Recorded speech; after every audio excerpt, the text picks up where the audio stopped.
my organic family. This is the Organic Sister. Welcome back to my channel.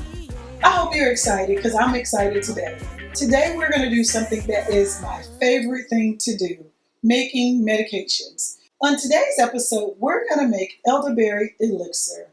We all know that it's cold and flu season, and if you are anywhere in America, you know that we've had a recent outbreak of the flu. So I want to help you guys do something to help you and your family pass this flu season and pass it successfully. So today we're going to make what I call elderberry elixir. My elderberry elixir is a little bit different than what you may have seen on other channels. So today what we're going to do is put our ingredients together and we're going to cook up a little bit of elderberry. So what are your ingredients? Your ingredients for the elderberry elixir are this: dried elderberries, dried ginger, cinnamon sticks, star anise, dried astragalus, and dried cloves. And to make our recipe a little bit thicker and more of an elderberry syrup, we're going to use arrowroot powder. I'm also going to tell you some other things that you can add to this to make your elderberry elixir a little bit thicker if you want the elderberry quote-unquote syrup. You can add guar gum or xanthan gum. These are gums that you can use. They come in powdered form. And what you're going to do is, as you are cooking your elderberry, you're going to wait till your elderberry is done cooking, and then you're going to add about 1 teaspoon, depending on how much you're making, to your mixture so that you can get that thickness that you want. But I also want to warn you that when you're making this, you actually have to have a spatula on hand or something in which you need to actually stir it pretty quickly so that the powder doesn't just sit and reside on the top.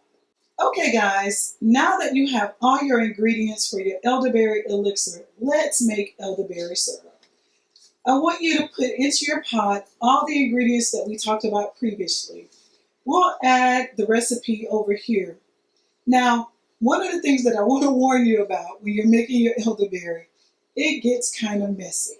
So what I want you to do is not use your best pot, but you don't want to use something that's stainless steel either. So find a nice aluminum pot that you can use, and one that you don't really care about staining, because elderberry does stain. As you put these ingredients in the pot, I want you to kind of think about what you're trying to do. We talked about preventing cold and flu, right? So I want you to think about the different properties of the ingredients that we have. Let's look at elderberry, also known as Sambucus nigra, is a plant that is rich in vitamin C. When the COVID-19 pandemic happened, so many of us learned about elderberries. Well, I have been a fan of elderberry for years, and I have been on the elderberry bandwagon because I not only know that it's great for colds and flu, but it was great for many other things because it's anti-inflammatory, it's antifungal, it's immune boosting, and it actually has a little bit of analgesic properties in it. What is analgesic? It reduces pain.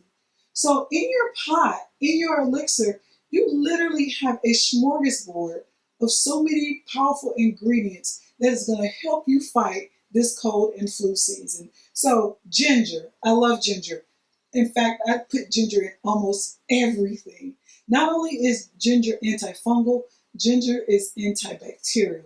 Ginger is immune boosting, and it's also great for swelling, not only of the joints, but of the bronchus. So for those of us who may even progress to a little bit stronger flu this season, something with ginger will actually just help to prevent you getting bronchial infections or deeper respiratory infections. Now, star anise, I like that because it's also antifungal and anti-inflammatory, and it has an analgesic property to it as well. So I'm so excited to do this elderberry elixir with you guys because I think it's going to be a great weapon in your tool chest. Okay guys, now that we're cooking our elderberry, I want you to cook it on medium high, and we're going to cook it for about 30 minutes. I also want you to stir this about every 5 minutes, making sure that you're incorporating all the ingredients Now that we've turned off our pot, it's been 30 minutes and our elderberry is done. So what you're going to do is you're going to strain your elderberry out, and then you're going to wait till it cool. I would say about 2 hours, longer depending on where you are and also depending on the temperature outside. Once it's cool, you want to add honey to it. Honey does two things. It makes it taste better and it also preserves it. In the description box below, I'll give you the amount of honey that you need to preserve your elixir. I want to show you how I package my elderberry for retail and how I package it for home use. For retail, we package it in a plastic bottle such as this. This is a 32 ounce. And then at home, I typically have my elderberry in a glass mason jar. Elderberry lasts for about 90 days in the refrigerator if you keep it tightly closed. Hey, my organic family, I hope you enjoyed today's episode. Please don't forget to like, comment, and subscribe. Don't forget, I am the Organic Sister, and I'll see you in the next video. Organic Sister.